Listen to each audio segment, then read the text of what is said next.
Again, just a very quick video, one more for today. I wanted to talk quickly about Ignatius and Polycarp.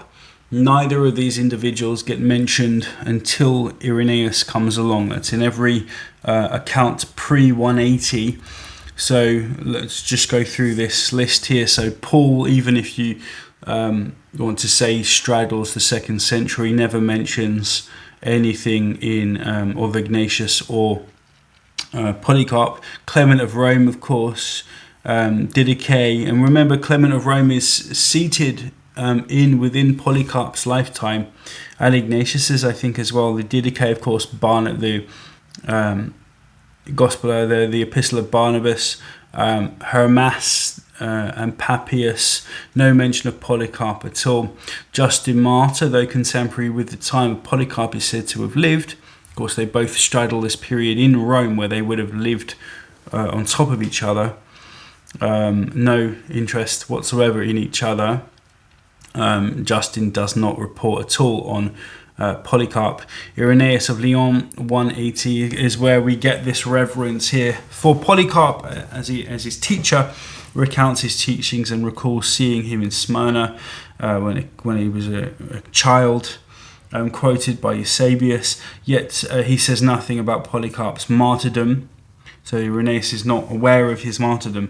This martyrdom story comes a lot later. Tertullian, Clement of Alexandria, Origen as well, silent on Polycarp, all silent.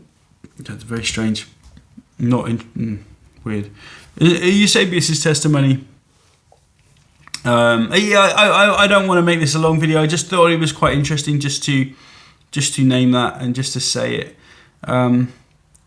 So yeah, we've just got Irenaeus as the first witness to both of these guys. They're very important in early church history. There's no resonance of them at all before this point, and no one else is talking about them as well, which is rather strange.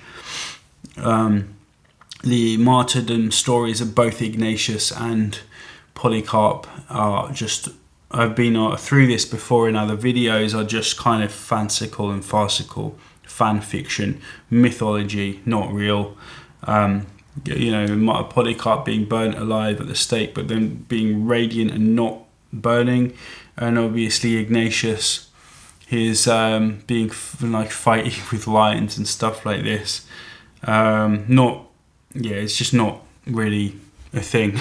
10 Roman soldiers taking him in an extremely circuitous route from Antioch to Rome, and at various times stopping off to talk to Christians, to give lectures on Christianity, to swap letters. The Romans would not have let him do that. It would have been a very dangerous thing for them to do, and why would they? It would have been their heads on the block if they'd have lost their captive, and you don't want to risk death yourself if you're only 10 men around a whole gaggle of Christians. It's just a dumb thing to do. Anyway, thought I'd just talk about that very quickly. So anyway, peace out. Just a little data point there. Thought it was interesting. Anyway, cool. All right.